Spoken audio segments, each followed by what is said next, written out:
Holy shit! I made another fucking video! Well, guess it's time we better start reviewing Devilman.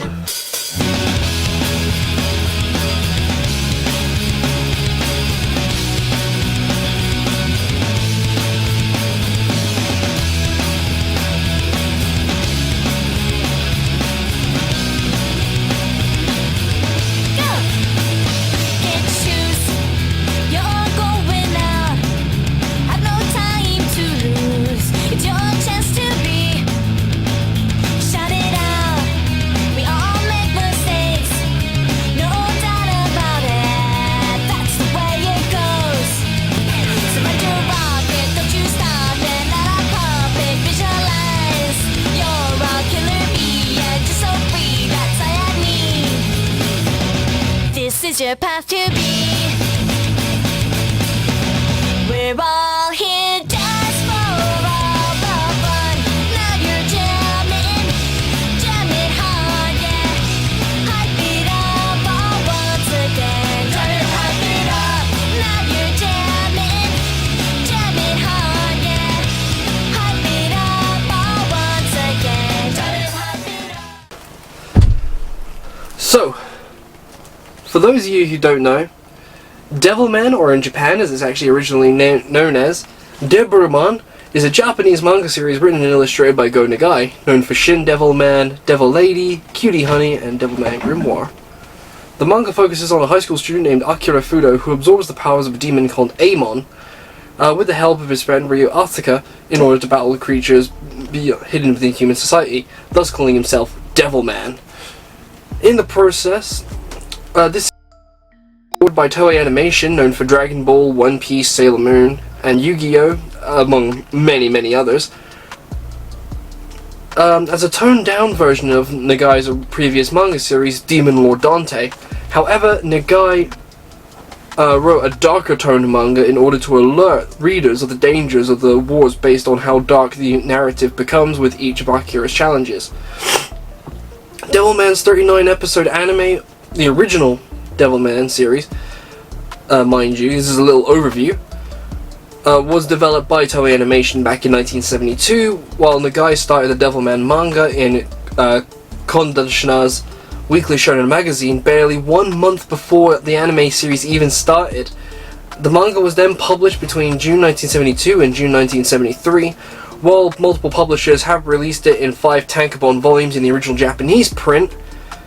Seven Seas Entertainment have published the English translation of the manga in 2 volumes, releasing way back in 2018.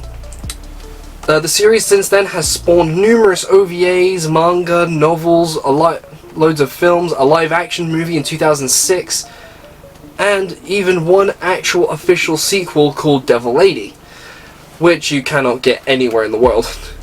The manga has sold over 50 million copies worldwide, making it one of the best-selling manga series of all time.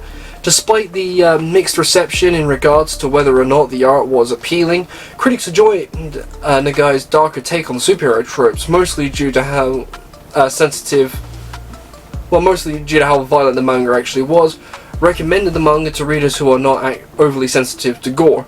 The series' themes and Akira's design have influenced multiple other series such as Neon Genesis Evangelion and X.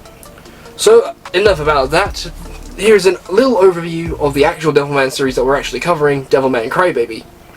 So Devilman Crybaby is a 2018 Japanese original net series based on Go Nagai's original manga series of the same name. Well, mostly of the original Devilman.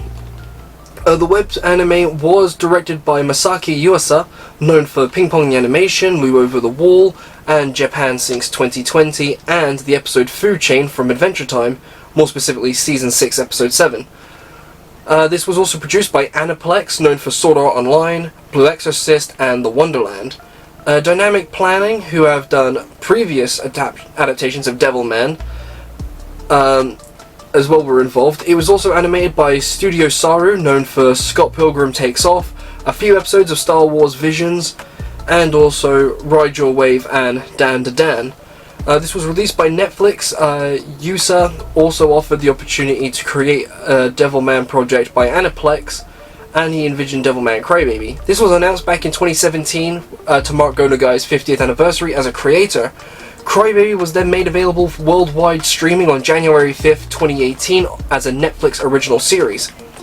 The series updates the original 1970s setting to the 21st century, but it remains the basic premise of Nagai's manga. The anti-war themes of the original Devilman are reinterpreted as a metaphor for bigotry, in which the manipulation and paranoia are discussed using the allegory of the demons as the other. The anime's themes of puberty, sexuality, sex, love, and the LGBT identity were explored in the critics' analysis of the work, along with a debate over whether the series' perspective and ending is nihilistic or not. Fans were very divided in their response to US's take on Nagai's work, though the series' announcement and release were among most widely discussed anime series released in 2018. Its viewership numbers are unknown as Netflix do not disclose the figures, though many journalists have described the series as a hit. Critics assessed Crybaby favorably, with some of it calling it a masterpiece, the best Netflix anime, and one of the best animes of the year overall, and possibly the decade. Although the response to its graphic content and the ending was divided, its animation, soundtrack, characterization, and faithfulness to the original source material were very widely praised. So, if any of you guys have not seen the Devilman Crybaby anime, feel free to click off this video and go straight onto Netflix, where you can probably find it streaming on there. So, there will be spoilers ahead, so look out. So the story begins with the end of the world. Oh, thanks, Freddy, foreshadowing. Who is this? Just kidding. We see two kids, being Akira and Ryo, hanging out by a waterfall, with Akira trying to rescue a dying puppy, whereas Ryu just whips out a fucking box cutter, and it's just like, I'ma kill the puppy because edgy. The dog dies anyway because, well, life sucks, and also Akira probably tried to look after it. Yeah, Ryo doesn't cry because autism, I guess. Anyways, time skip time. Years later, Akira is now all grown up and doing a running track with Miki and some other bitch called Miko. Akira clearly sucks at everything and cries like a little bitch. Later, Akira and Miki are walking home and are stopped by some dudes laying down some sick bars. And let's be honest, Japanese rapping sounds way fucking better than any other language. You can also listen to the Full Metal Alchemist Brotherhood first opening to quote me on that. Ryo then commits a drive-by and grabs Akira and is like,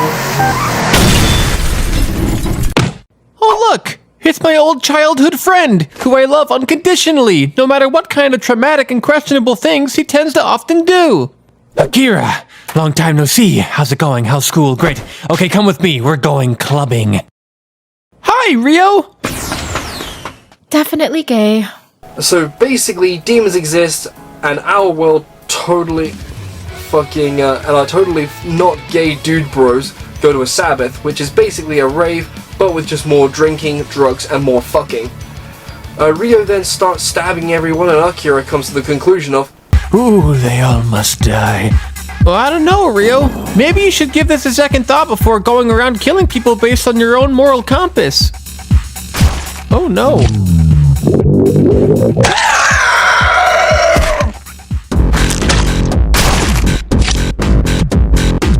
Hey, I'm beginning to think that I'm too young to be here. "Akira, you've done it! You became a demon! And honestly, you're a lot better looking than the rest of these freaks." So he transforms into the demon Amon. But since he is the main character, the demon only changes his body and not personality or soul, I guess. So the next day, Akira comes to school looking built, complete with now main character hair, eyeliner, and a Goku/Luffy styled appetite, and he likes to watch some good old adult shit in the assembly halls at school. So our boy has now become a real man! He goes on the racetrack and gives us the most iconic part of this adaptation of Devilman.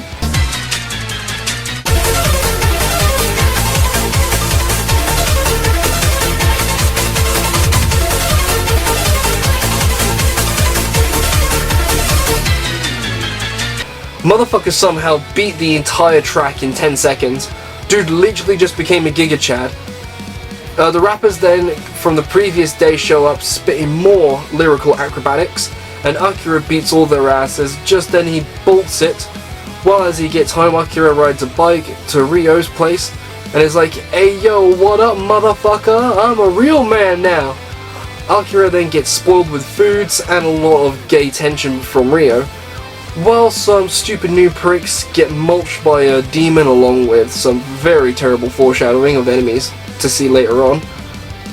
Anyway, Miki almost gets lured into a bikini photo shoot, but Miko is having a trauma flashbacks because of Akira's demon dong, along with the fact that she possibly got forced upon by the same creeper who was trying to get Miki, and Miki's little bro decides to watch the OG Devilman. Meanwhile, Akira and Ryo get to the new place where the dude from earlier got mulched, and Akira starts throwing hands with the demons, which is pretty cool because they're all like, "Oh shit, Amon, what up, bro?"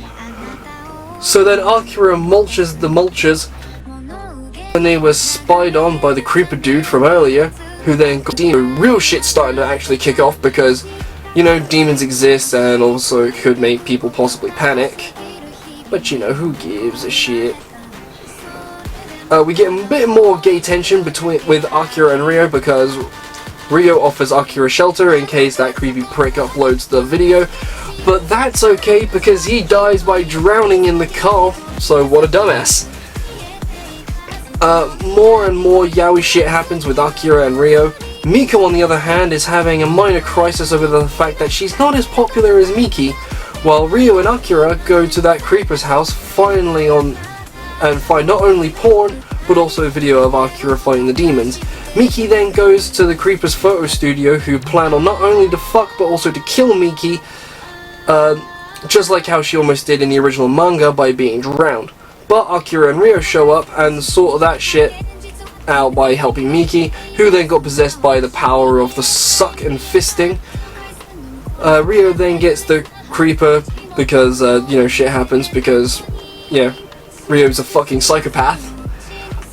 Akira then gets a phone and call his mother because his dad's missing or some shit. Ryo is like, "Oi, don't trust humans because humies are bad." Some time passes and we get a very little info about Akira's parents, but no one really gives a shit about that. Miko is then getting hit on by a dude spitting actual fire. Gotta use that rapper's Riz, I guess, somehow. Aside from that, Akira's mother comes back to Japan to pay a visit, along with Akira's father, who turns out to be a big spoopy turtle demon. And honestly, the reveal of Akira, the reveal of it when Akira gets there is just as dark in this as what it was in the original manga, if not possibly even darker. So yeah, after Akira has a major crisis over the fact that his dad's now become a demon, he's killed, dark shit, Big Turtle gets his ass destroyed by himself, Ryo then gets bitch slapped away because he's a sore fucking loser, but then has the idea to destroy the Death Mask versions of everyone that got killed by the bootleg Gamera. Miko then turns out, funny enough, she went to a Sabbath and is now a demon, but no one actually cares about any of that stupid shit. Akira, on the other hand, now wants to get his fuck on so badly, the motherfucker just super nutted into the ceiling. And after some other weird shit happens, some other demons are taken care of, Ryo, the little biatch, reveals to the world that demons are real, and it kinda goes like this. Oh, wait a minute!